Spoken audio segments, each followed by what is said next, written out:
Well, welcome everyone to episode 15 of the Real Profit, Real Perspective podcast. This episode's going to be a little bit different because we wanted to kind of play around with things a little bit. And we figured, we're recording this July 8th, and we figured, it's about halfway through the year. Why don't we do a year in review? How our year's been going, how everybody else's year has been going, mostly how our year has been going because it's just us here. And speaking of us, I did not introduce, as always, my favorite, my wonderful, the hostess with the mostest, Ryan Bannister. How you doing, Ryan? I had to wait an extra 30 seconds for my intro today. It's good All thing I get good, to talk about myself a lot. all good things come to those who wait, except for those where speed is of the utmost importance. But man, what a year it has been. Yeah, you're telling me, dude. We're already halfway through at the risk of making cliche small talk. I can't believe we're already in July. I mean, when you're busy constantly trying to improve things, keep up with the news, keep up with tariff announcement, no tariff announcement again, pick up new work, start a podcast from nothing because why not? We don't have enough going on in our lives. Yep. Man, time flies when you're busy as shit. I know, man. It's crazy to think. I mean, I think we released our first episode in April for this, but if you think about it, I mean, we were working, I think we started on this literally January 2nd of this year, I think. Yeah, it's been a solid. It was I think 3 months of planning just to get the first episode recorded, get everything laid out, get everything set up. I mean, you remember how Yeah. nervous we were that first episode? It was like the first few, honestly. Fingers kind of quivering before you hit record. It's like, oh my God, what if we make a mistake? And now we're like, man, hit play, let's go, let's Yep. do this. The first take is the final take. We get paid to talk for a living, so we ball. Hey, I'm actually pretty good at this talking thing. I see. Yeah, I see why people pay me to talk to them. This is amazing for our few but very dedicated listeners that like to tune in for every episode. Yes, and thank you as always. And now you get to listen to the greatest topic of them all. Yeah, you get to listen to us talk about ourselves, not what we've learned, but just us. Plus, I think with this one, since this is our kind of first, mid-year review, I think we've talked about probably doing these quarterly just to kind of keep everybody up to date with what we're doing with the businesses so that as we are fucking up, everybody can, learn from that in a little more real time than, hey, this thing we learned 2 years ago. But, Yep. thinking back for this first one, where, how far have you come in the last just year? July of last year. It's been a hell of a year. It's been a hell of a year. I'll say that. It's been a long time coming, and it ain't over yet. We'll say that. But yeah, man. I mean, this whole year's been good, especially this year to date has been awesome. I mean, business has changed a lot over the last year.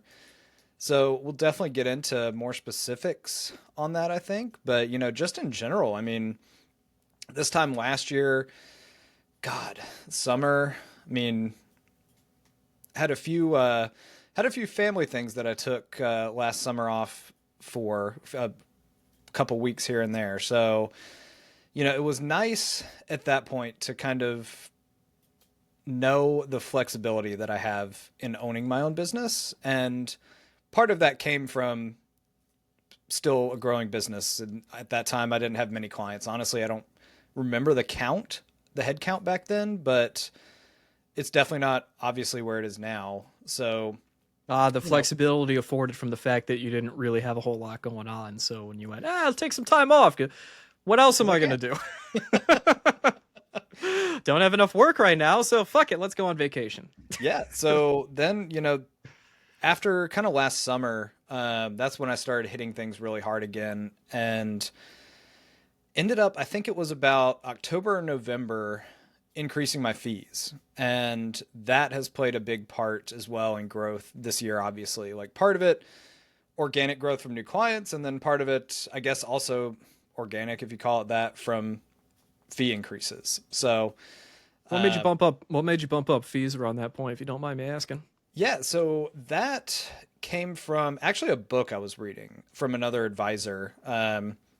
The book's called Delivering Massive Value. It's a really good book, but it's more specific to financial advisors and RIA owners. But Hmm. yeah, one of the chapters in there is about increasing your fees and figuring out if you are undercharging. And I figured out I was, especially on the bookkeeping side, which partly was intentional at first because it was a newer service. I started that at the beginning of last year. So I've been doing about a year and a half now.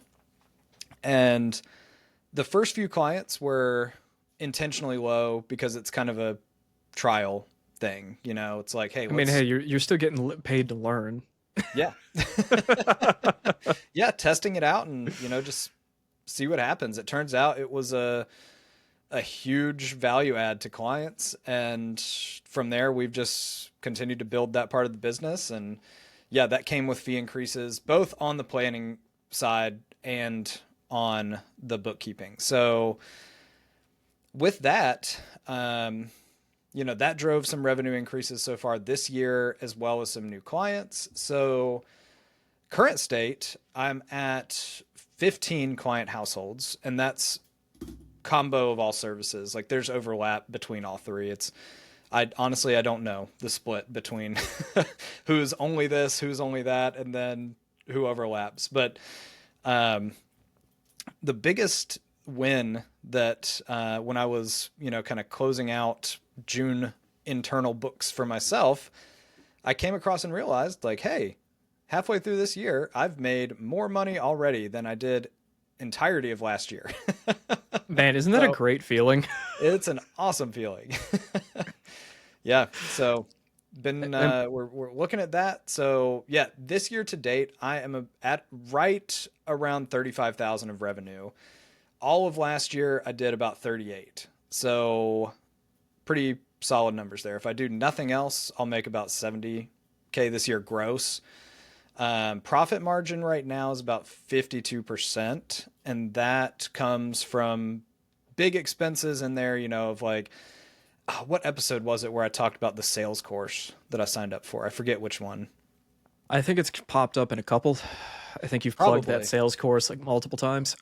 Yeah. So that was a big expense for this year. Other big expenses are the advisor network I'm a part of that gives me discounts on my tech stack and a lot of other benefits too, like some insurance for E&O and all that stuff. And so that membership and software costs are probably the three biggest expenses that I have on the books right now. So right before we hopped on, actually, I ran some numbers. So if you take my total expenses over my 15 client households, it's about $1,090 per client for me to run this business. And that includes overhead, general Hmm. admin, over clients too. That's not just specific client software costs or something like that. So take that number with what you will, but I think that's one thing I'll be excited for, the next year to kind of look at and compare things like that. Like I'm expecting that would probably go down a bit once revenue top line revenue grows a little bit. Yeah, I mean the impressive thing is the year over year hitting that mark where you get to look at the Thank last you. 6 months were better than the entirety of the previous year, and it just keeps getting better because if you pick up new clients in June, for example, you don't really like, feel that for a little bit, which is always the Yeah. I struggle with not struggle's not the right word, but that's something as well. You could pick up new work, and it doesn't feel like a lot until you get a few months down the line. You go, whoa, this is where we're at. So what's Yep. been the biggest change for you over the last year? What's been kind of some of your biggest? I know I think we've kind of talked about this, but I really gonna try and call you out on some stuff here. Um, Please do. I'm gonna make you feel uncomfortable. I'm going, can we edit that out in post? And go, no, that's content for the internet. What's been Yep. the biggest, I don't know, change doesn't really feel like the word I want to really ask, but what's been the biggest thing over the last year that looking back now you go, holy shit, I can't believe I have this now compared to where I was a year ago. Dude, honestly, the first thing that comes to mind is like, it sounds kind of dumb to say, but honestly, I feel like am, know what I'm doing more in running the business. If that even makes any sense. Like, and it I think like you said, we've kind of danced around it before a little bit in other episodes, maybe episode 0 at the very beginning, but and in the first few too, talking about growth as a business and business owner, like I feel like I've kind of grown from almost a freelancer doing these services to more of a quote unquote business owner, or like, I don't know. Does that make sense? Am I saying that right? I'm smiling because I'm having Nom style flashbacks right now. So around this time last year, usually every July, go down to North Carolina. You know this, but people listening don't. Go down to North Carolina for about the one vacation a year that I end up taking because I have given up any semblance of work life balance for about the last 6 years. So I get about one vacation a year, and at this point, I usually still end up having calls and meetings and shit like that while I'm still traveling because I have a problem. But I remember when I went down, and on the way, it was either while I was there or on the way back, I felt like I suddenly had clarity in what I wanted to do with the business. It was almost like a divine epiphany of it suddenly occurred to me, oh, this is what I need to be doing. Not just fucking things up over the last few years and every but really had a clear idea of how to run the business. And I know exactly what you're talking about because that it took me 5 years to even just realize what it is I wanted to do. And it's like you've got to accumulate almost enough like experience doing all this stuff for all of it to suddenly slip into place at once, and you go, Yeah. oh shit, that's what I should be doing. Yeah. And I could be wrong, but I don't think there's any other way you can get that other than just by doing it, by being here, Like, I look back at not even last year, but when I first started just over 3 years ago, like, holy shit, the change is just crazy, man. Like you said, I feel a lot more actually clarity in where I want things to go and how the business operates as a whole, like through all the planning work we do for clients and the bookkeeping and managing investments, like fitting those pieces of the puzzle together just through all this trial and error over the past few years, just I mean, particularly because neither one of us really worked in a situation or in a place before we went out on our own that did this stuff. I mean, it's one thing if you had been working as a financial advisor with somebody else for multiple years working under them and then already kind of do the nuts and bolts and all that. But I mean, we went from fucking auditor to you went to internal accountant to then jumping into this, and not as much overlap as I would have liked, although some of the work we did lent itself quite nicely to, bookkeeping work, which we both do a ton of. But it really yeah. is wild. I think both of us have just had I mean, it took me 5 years to figure it out. It took you 3.5. So, I mean, that right there is evidence you're better than me. I just have Well, the I would advantage of also getting say, like, started. that makes me curious for the future. Like, what divine intervention will I have in about a year and a half from now? I Oh, think I'm man. enlightened, but I am not yet. Yeah, God, I swear to God, every month goes by is something new that I realize. Sometimes it happens weekly that I'm like, oh shit, this is what I should have been doing instead, and I've been mucking it up the whole time. Yeah. What?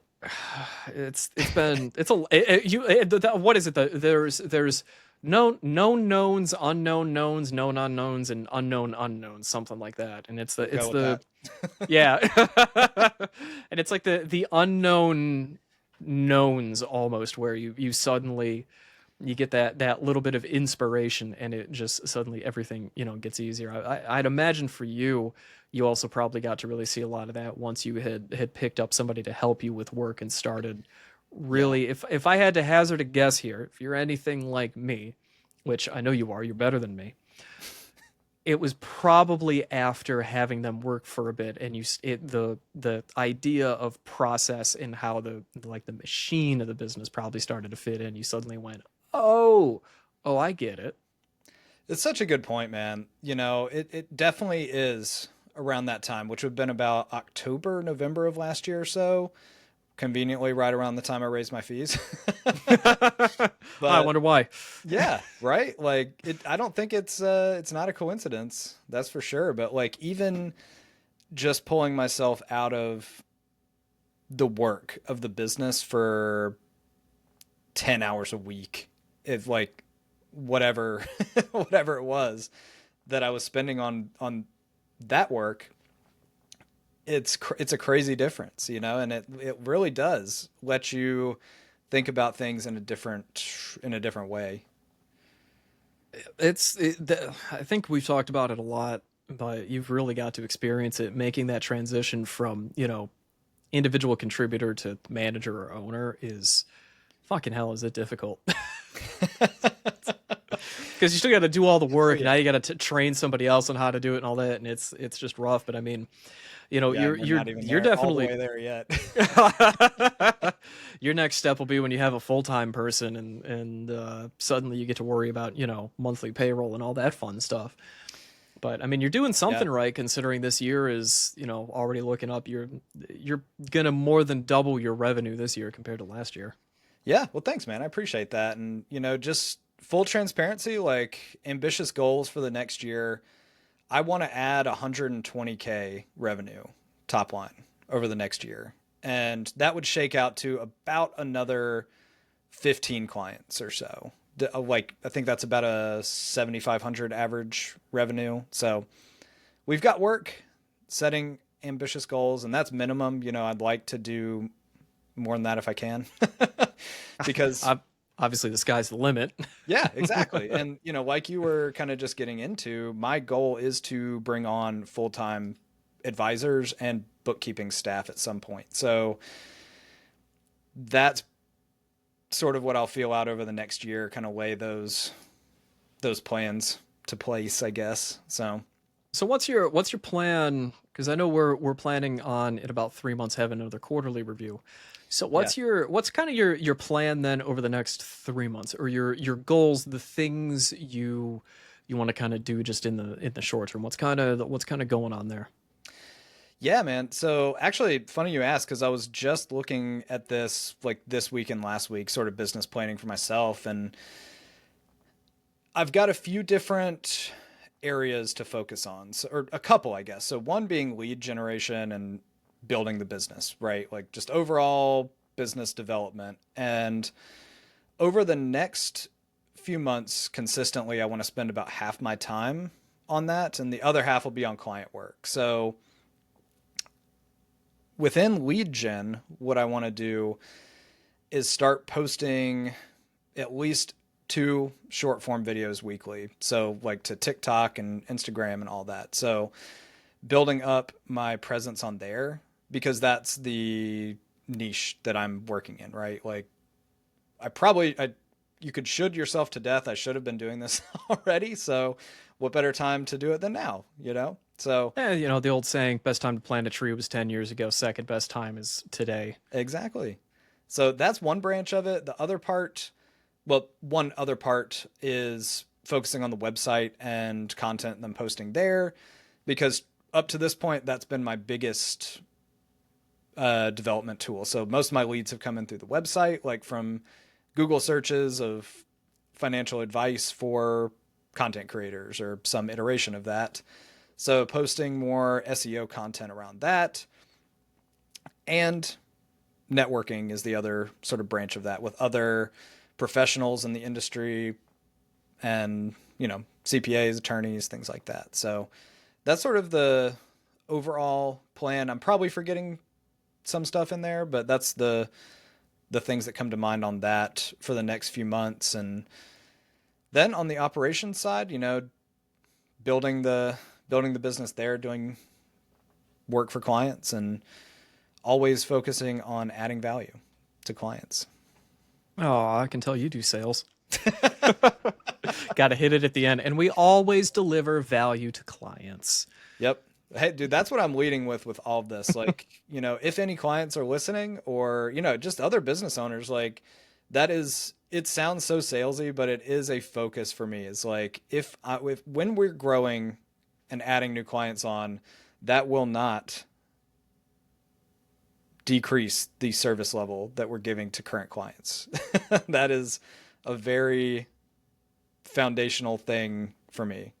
Want to make sure that as you grow, quality doesn't, tank off the cliff because the person who's supposed to be overseeing things decides to check out and just collect their money.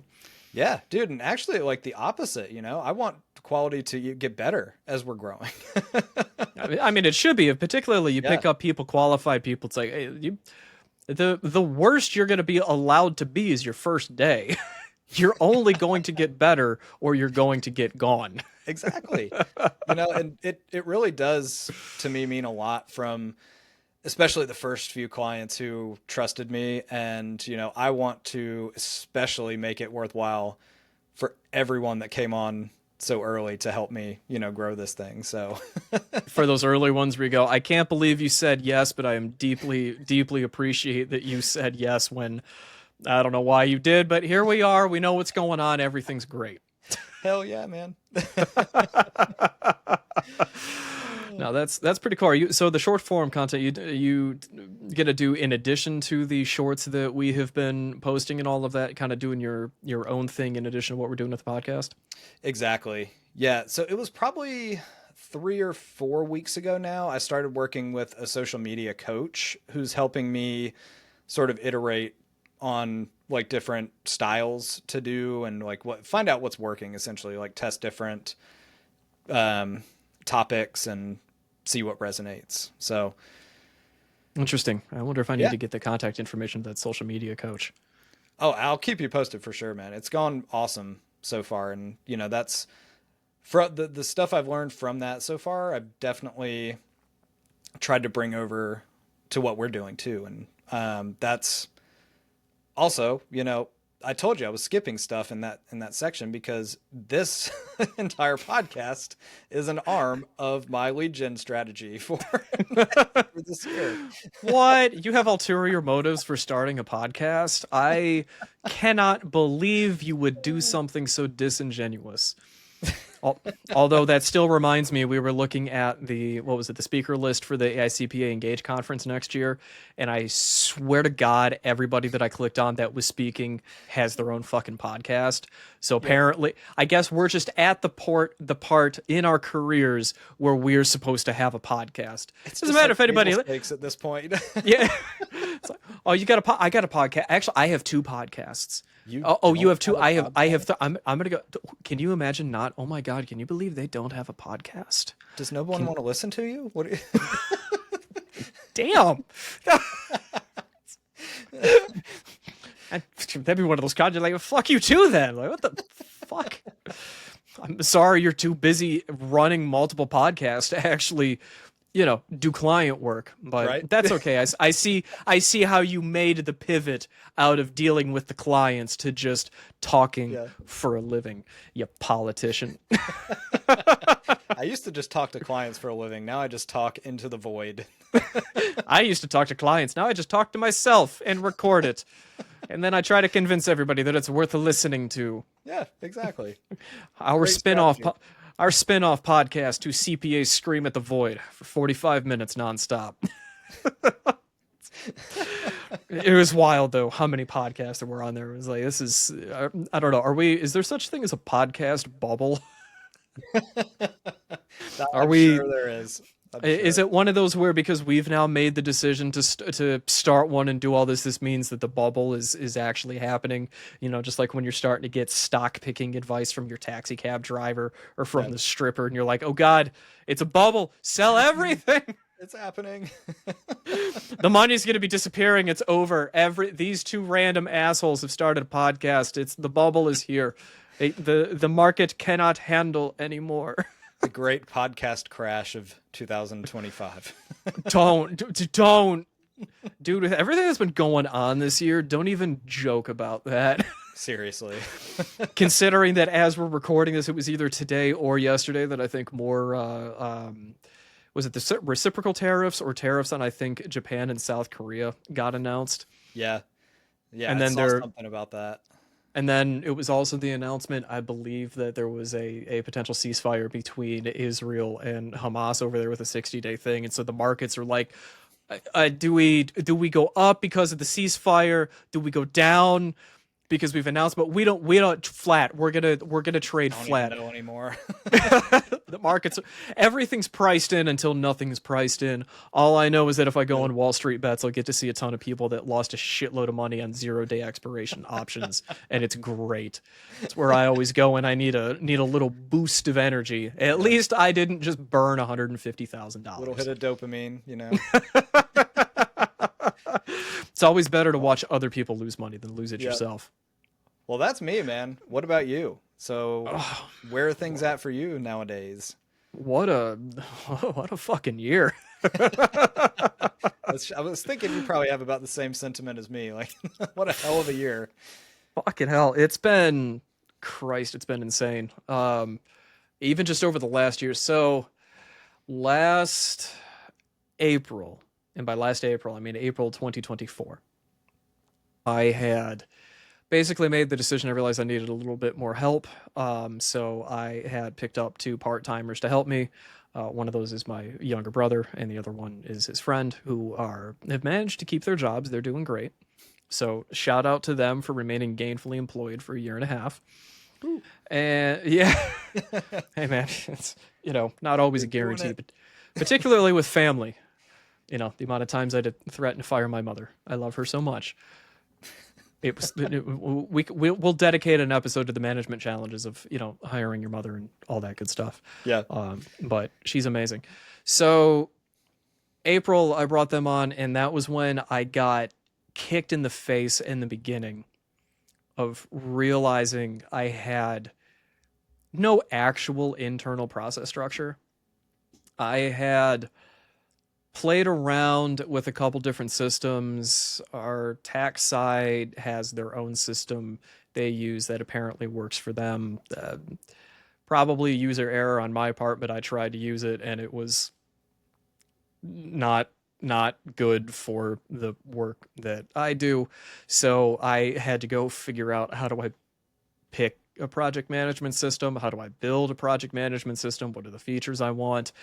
And had to spend, I think I had about an 80-hour, probably 80-hour weeks back to back, just putting that in place with the projects, figuring out what I wanted to do, trying to figure out how to write process narratives and shit like that. And because I'm like, all right, I got a couple teenagers getting ready to work, and if I just throw them to the wolves, they're going to screw things up. So shit, let me figure something out. So Yeah. managed to get through that. They were able to kind of hit the ground running, which I guess is a testament to the fact that I can write clearly. They're a couple of pretty smart guys, so I think it was more them than me. And then after another few months, picked up a little bit of work, and it was actually July of last year that I actually hired my first full-time person. Nice. Yeah. Yeah, it turns out that there is a home for emotionally abused auditors to just do accounting work. As both of us have found out, this is so much less stressful than dealing with the bullshit of doing financial audits. Yeah. So, to do my year-over-year comparison, so I got my numbers pulled up, but on an accrual basis, so what was billed out, I have almost tripled my revenue from the first half of 2024 to 25. So last year for the first 6 months, I did about 87,000 in revenue, which was, what was that? My operating costs were low. That was like 65K profit. We are up to 240,000 in revenue for the year. So it's been, I have also, like you, build out more now than I did in revenue for the entirety of last year. That's awesome, Um, dude. it's it's been a lot of work. It's profit has basically doubled with everything, which has also been kind of nice. So kind of keeping that same about a 50% profit margin overall. So, that part has been kind of looking at that after getting back from vacation and having an idea of, okay, here's what I want to do. Not to toot my own horn, but whatever, it's our podcast, we can do that. That's the point. It seems to be working. I mean, I'd Yeah. say that increase we kind of hit. I got lucky in November and picked up some relatively large clients, and it took quite a few months for that to kind of be felt. But now that that's kind of in full swing and everything, it's been going. So, September or last July, hired my first full time, and now a year later, I'm at 2 full time and 3 part time. Had a little bit of turnover. My first full time was too smart for his own good, and so he wanted to go off and do his own thing. Which shout out to Kyle for that one. I'm sure he's going to do great. He's a super super smart dude, which is why I hired him in the first place. And then was sad when I went, God damn it, I can't keep you. But I can't Yeah. blame you, considering I think we both went through that working for the firm that we were at before. Yeah, I was just thinking, I guess you found someone good when they are, starting their own thing. Like you found the right person. Yeah, I was like, I can't blame you for going off and doing that and realizing you could probably do some stuff on your own. I mean, Yeah. it's going to be harder than you think, but I mean, hey, if we just turned into a training place for people to go and do that and then, get the good people, we make our money off of them and they go off and do their own thing. I mean, that's not necessarily bad. I think in college I had read about a case study, or there was a place, some consulting firm that was a little more boutique, but it became known as they had some of the highest turnover in the industry, but because all the people that would go there would then go off to better things, start their own firms, do whatever, and it became known as one of the best places to get training. And so for college graduates, for example, they would get their pick of the cream of the crop because it was known that, yeah, we'll only have you for a couple years, but when you're done or when you leave, you're going to go off and do better things, and in the meantime, we're going to take advantage of you. And so that was not fun to get to have that play out in person kind of unexpectedly, but I've had time to process, everything's fine, and I'm like, okay, cool. Yeah, not that, I guess it's a good thing. So Yeah. no, it's been, God, it's been a hell of a year. So I think we are up to now an average of, I think at the low end, usually about 35K a month. So estimated for the course of the year, I may do revenue of about 500K, which is nice and is a really large number. It's been a lot of fucking work to get there, and I have probably spent most of the last year working on process to continuously inch closer to that holy grail of things can continue to operate without me needing to micromanage everything. Right. Because before, the first half of last year was just me fucking everything up, and that's when I realized I needed more help because I was half-assing everything I tried to do because I didn't have enough time to do everything. I also didn't really know what I was doing, so that didn't help. Like, I'm pretty certain now if I had to, I could handle most of the workload and continue to kind of do things, but that's a year and a half later. That's another year and a half of learning lessons. So, live and learn. Yep. But it's That's it's awesome, man. been, yeah, I mean, and then funny enough, I got kind of lucky in that for a while I had a high concentration of clients who would do a lot of land investing, so a lot of investment in undeveloped land. Basically flip, try and find sellers, and that's how they would make their money. And there was a point where probably 30 to 40% of my revenue was coming from clients like that, and I didn't like that at all. I'm not one for specialization.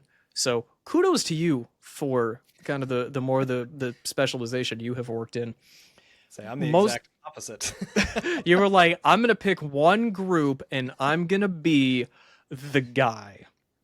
And I was like, I'm gonna pick every group and wait for everyone that's specialized to fuck up. So content creators are out because you don't fuck up. But You got it. everybody else, it's one of those. I am waiting at the wings. Like, oh, you've got a restaurant. You need somebody who understands restaurant accounting to really maintain the books. It's fucking accountant. What the? You don't need to be specialized. The real estate accountant. We're not talking taxes here. We're talking all the other stuff. It's not that hard.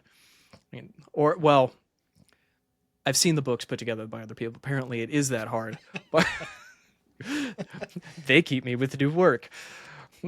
For me, at least, it's not that hard. It's accounting. It all follows it's all same principles. Particularly when you're not dealing with stupid bullshit publicly traded gap things where it gets all weird because they are the edge case that pioneered the case study that PwC wrote about. We're not dealing with that. We're dealing with small businesses. Yeah. They're not that complicated. Where was I going with that? Yeah. Well, I just lost. no. Going back specialization. That's what it was. Mhm. I lost my train of thought. I gotten it off a tangent. So I actually did over the last about year, about half of them ended up kind of churning. Mostly because it's not an easy thing to get into. It requires some pretty hefty amounts of capital, particularly if you want to do a whole lot or do a whole lot of deal making. And we've had I'd say probably about half the ones that we had picked up ended up either winding down operations or going out of business because they just couldn't, for whatever the reasons are. I don't know. I could just tell from kind of watching the financials. They ended up winding things down, and so I was really wary when we started to get that kind of heavy specialization, and now we are in almost as many different industries as we have clients. We got restaurants, got coffee shops, SaaS companies, land investors, realtors, law firms, contractors, GCs, electricians. I said contractors. That's like three. If I say more, it sounds fancier.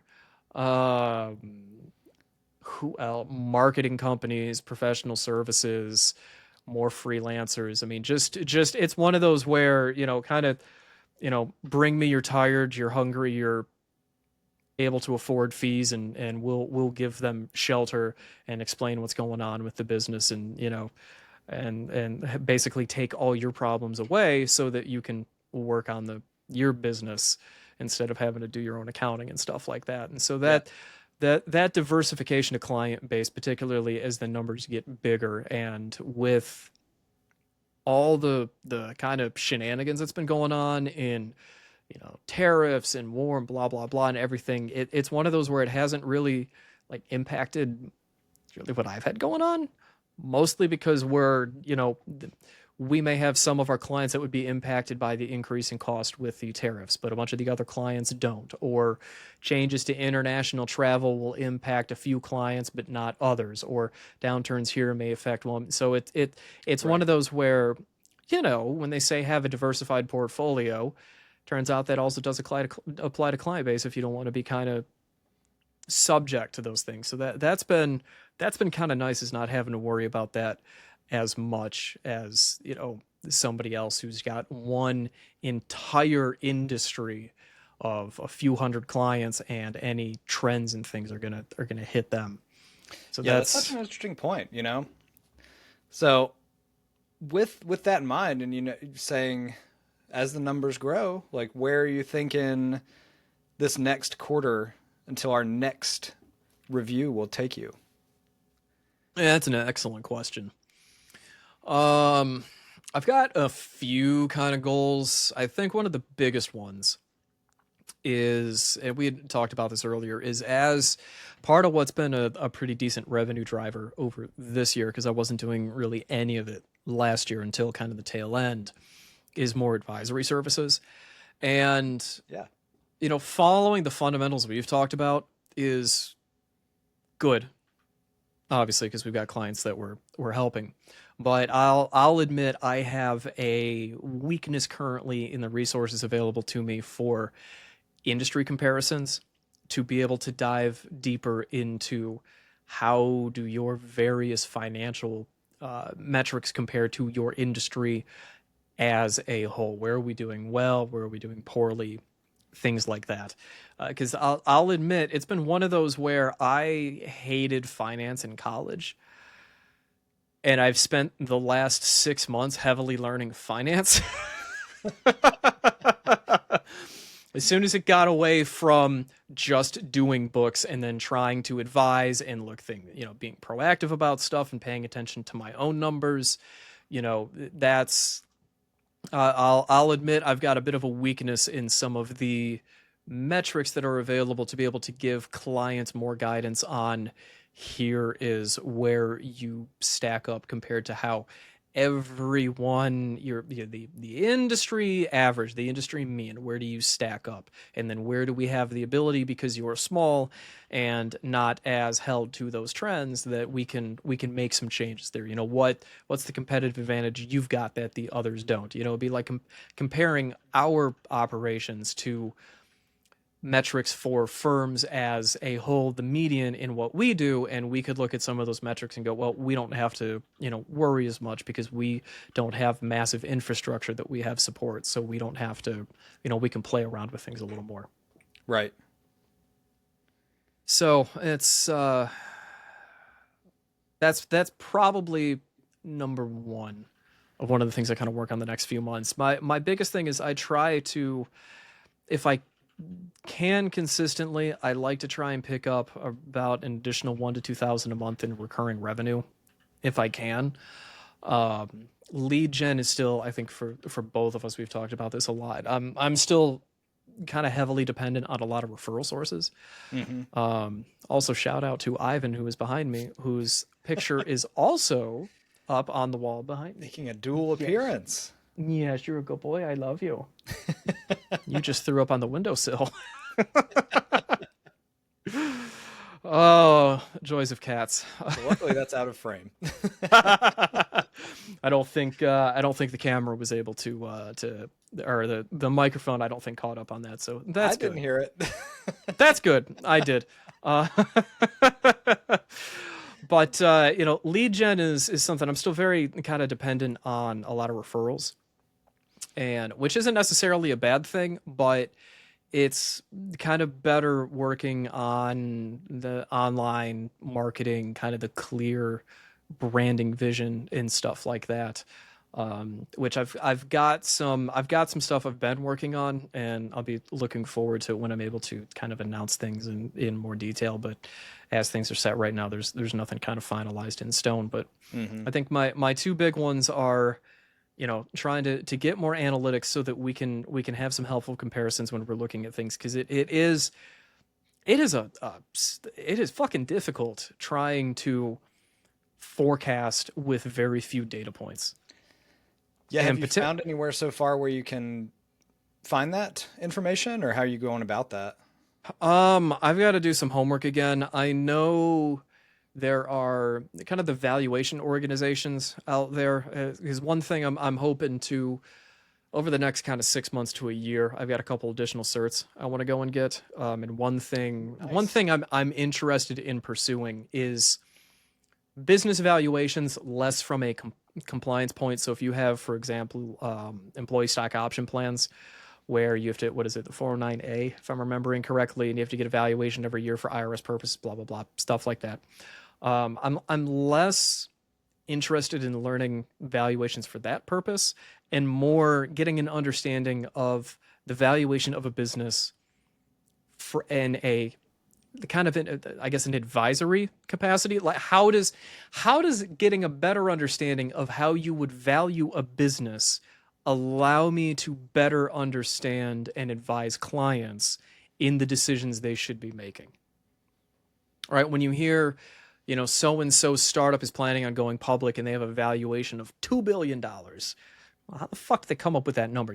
How does that, particularly when you're dealing with smaller ones where you're not dealing with those inflated valuations for, public IPOs and stuff like that, where you just look at some of the other ones and, Like and more apply it out. closely held companies that don't necessarily have like even seed funding rounds or anything. It's just a business that's been in operation for 5, 10, 20 years. Yeah. How and I don't have an answer right now. And it was actually I was in a group with the AICPA's Finance and Valuation Services subset, which was an intro to valuation. Now, that group was geared towards those that wanted to have a career in it, and I was kind of approaching it more from the context of, how do we expand out those services? But the idea being, how can I take the technical understanding of how to do evaluation when you're looking at future cash flows and those projections and that kind of things and getting an understanding there? And how can that be married to the CFO or finance function of putting those forecasts together in the first place? Because a lot of times you have the evaluation specialist that can do kind of their projections, but a lot of it will also come from, other projections from management or whatever. And then you got management doing their thing. What is the potential there to kind of have this marriage of the accounting expertise that both of us have, the advisory experience from both running our things and working with clients, and then pairing that up with valuation for kind of a full understanding of how the entire business as almost like a conceptual unit works. Yeah, that's so interesting. I'll have to pick your brain on that as you go through it, man. I'm interested to hear like what happens with that, because not to tangent, but that's one thing I've been curious about researching for creators and the creator industry as a whole. It's so new that there haven't been many quote unquote like exits. It's either you kind of just let the channel fizzle out and the audience goes away, or in the case of like hot ones, somebody buys it for some big media company or something. So I'm interested to, I don't know, get a feel on that as like those companies get more mature. And that would be interesting. The creative ones, service organizations like that in general, or not, but something where usually the owners are so integral to the actual operations because they are the ones drawing people in, it becomes really difficult to value that. like purely the business is you. right, because you if you're trying to buy it, if they aren't there, what exactly are you buying? Are you going to buy residual ad revenue from just what continues to exist? Well, why would you do that anyway? Yeah. Why would they even sell in the first place? Or, what is the kind of what's going on there? Would, for example, if you take away Mr. Beast, does his content continue to do really, really well without him if you wanted to buy into that? It's interesting because it's not like an accounting firm or really any other business out there where, you can exit after you have basically set up the business to run itself by having the appropriate people in place. It's kind of like an actor almost.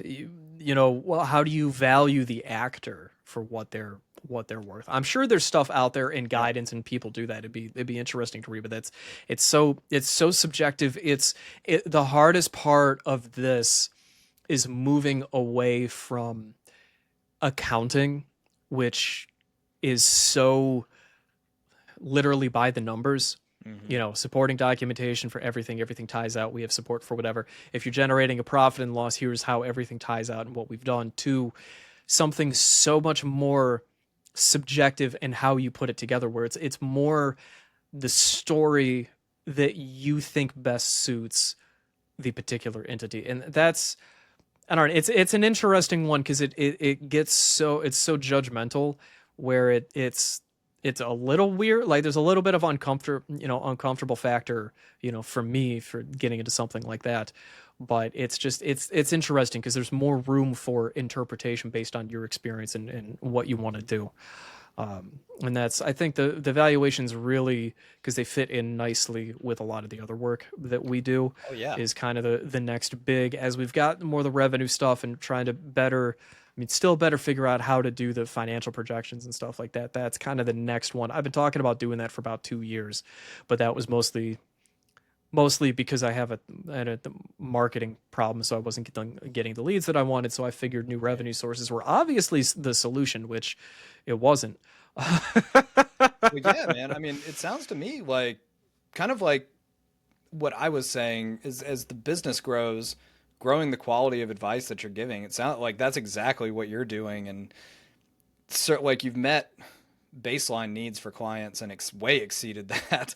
So now you can keep stacking on these new ways to serve clients and pass the numbers like you were saying really Yeah. help in that way. I mean, there is also the element, because I am competitive by nature, is we onboard clients that have worked with other CFO services and things like that. And then they start to go over what they were getting, how those services were structured, how much they were Yep. getting paid to do it. I'm sitting there going, are you fucking kidding me? Like this is so bare bones bullshit. Yeah, we'll have a once a month meeting and go over the budget. How exactly are you providing value talking to somebody once a month? I don't believe that. Yeah, dude, that's like one thing I've kind of picked up on with that is I think a lot of firms can use meetings as value to clients. And because you're meeting, it makes it seem important, where the things that are going behind the scenes is kind of like not smoke and mirrors, but almost, like that, especially on CFO services, it seems like that's a word that gets thrown around so easily. And if you're doing above the bare minimum, like you are already at at a leg up. Yeah, it's one of those where the couple that I've talked to that we onboarded that had other CFOs that were like, yeah, we talk once a month, we go over the budget. They said, you're meeting the budget, things are going great, blah blah blah. And I said, well, I just ran your statement of cash flows, and you're cash negative over the period. So I don't know what the fuck they were talking about. Like the numbers are here, we've looked at them, we had to fix them, but I'm like, oh, you're meeting the budget, things are going well. Okay, well that's not. They're not generating positive cash flows, so obviously something's screwed up with the budget. You're not taking Yeah. that into account, or they're having to put more capital in. So whoop-de-doo, you're meeting the budget. What the fuck else are you doing here? That's not delivering value, putting a fucking budget together. That's talking through their operational decisions, what they want to do, the problems that they're having, helping identify cases for, hey, did you know that you are discounting yourself literally into unprofitability? I hate to break it to you, but your discount program or your rewards program may literally be the thing losing money right now and causing all these problems. We may want to consider, how do we make changes so that we're not just shelling out 10% of revenue, and being able to capture that, and how do you sell that to the customers. And this one's actually kind of a true story, because that was a discussion that I had with a client like 6 months ago, and when we reviewed things, we're actually showing a profit now, and the discounts have not gone up anywhere near in proportion to the increase in revenue, which has been really really good. So stuff like that, it's like that information was available for the previous people. I don't know what the fuck they were getting paid to do, but so that's really where a lot of the value add in my kind of focus over the next year is from the engagements we've done. What have I already learned? What are the other tools I can kind of bring to bear? What are the tools we're using now that I could use better? Because we've got forecasting systems and all that, and I'm still trying to learn the best way to use those for when it makes sense to do it versus when is really putting a lot of that together kind of a waste of time. Yeah. Like, when do those numbers mean something versus being kind of not extraneous, but, almost too much for a client at first?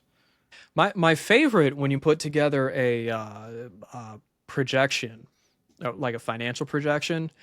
So the system we use is called Giraffe, and it does have kind of an auto forecast function, which is always fun because it's purely mathematical model driven. So it has no bearing in reality. It's just doing trend analysis or whatever. And so, I like to use it as an illustration of just here's based on how things have been going, what could happen. But ultimately, it's like getting in and putting together a financial projection. It needs to be based on what's actually going to happen, not just, oh, we did a trended 3 month average and here we go. Now, and so I will say sometimes trended 3 month, trailing 3 month averages make sense because that's just how their behavior happens. But as you want more detail or want to better understand things, you can't just slap an average or a mathematical model on it and then say we're good to go. It's what is actually fucking going on so that we can actually model the real behavior and not just, well, we used math to put some numbers together. You're a small business. You are not playing by the rule of law, the law of big numbers. We do not have the data here that you can just statistically and analyze your way out of it. It's got to be based on reality. What's actually driving stuff, and so that's been an interesting one. Learning how to do that better. How do I forecast revenue based on amount of projects as opposed to just assuming it's going to go up, stuff like that. So there's so much to learn. Always be learning, right? Man, sometimes I hate seeing the titles of our episodes. Always be learning. Yeah, shut the fuck up. I know. What I've really learned over this year is control the controllable. Shut up. Shut. And if you're not familiar with that, go listen to our last episode. And then you look at cash flows before that and everything else. But no, I think the good news is I think our mid-year review here, our first one ever, we're both doing, at least we can say we're doing really well. It's much better than to say, yeah, profit has dropped and, we're having, problems. Key metrics are dropping, shit like that. Instead, it's things are on the upswing. So, we figured it'd be a good idea to kind of bare our souls here and talk about what we've really got going on, because we're not going to lie about our own numbers because we're CBAs, and never mind the fact we have to be ethical, but we want to be. If I was lying, these ain't the numbers I would use to lie with. The world's weirdest case of fraud, lying over 37,000 in yearly revenue. He's hiding in plain sight. Will never expect me. What kind of what better way for extreme accountability than to broadcast everything over to our listeners? So yeah, I'm especially excited for the next revisiting of this episode. And I don't know, maybe this just popped in my head, but maybe in the future there could also be some way to loop listeners into this exercise and hold some other business owners accountable, with goals. And I don't know. That would be an interesting idea, to have some people that want to be kind of their own case studies and all that. I know we've been talking about also having I think we've got some guests lined up for some time over the next couple months. Yeah. So yeah. It would be interesting to find some willing guinea pigs there who are willing to, kind of come on, go over things in detail, probably talk about real numbers, because it doesn't do us any good to kind of hide things. And, I know there's other podcasts out there that bring people on and all that. So we figured, imitation's the sincerest form of flattery. But, if anyone listening to this, I think at this point this may end up being our longest episode ever. I think so. Because I am definitely not, now that we're at 59 minutes, I'm not going to let this end until we cross over the 1 hour mark. Of course, our longest episode is the one where we're talking about ourselves. If we really we could probably talk for another hour or two or five and Oh yeah. You know what? We'll just break it into hour-long segments and just post it for the next 6 months. But if anyone has made it to the end of this episode, as always, for starters, thank you for listening to us talk about ourselves for quite literally an hour. We very much value your time. And as always, if somebody wants to be a guinea pig and get some free advice, let us know. We would love to have you on and make a case study out of you. If you've got questions, leave comments. Comments are great. Shout out to our first ever comment that we got. We love you. Thank you. And absolutely, we do want this to be something that everybody can learn from. So that's why we figured, you know what, fuck it. Let's just talk about ourselves here, but really, really talk about the things we're doing well and not well, and let y'all really learn and hold ourselves accountable here. And with that, Ryan, you got any other parting remarks? I know I usually end up talking a lot at the end. Well, let's make it happen, man. I'm ready to go out and do it. Then with that, we will see everybody on the next episode.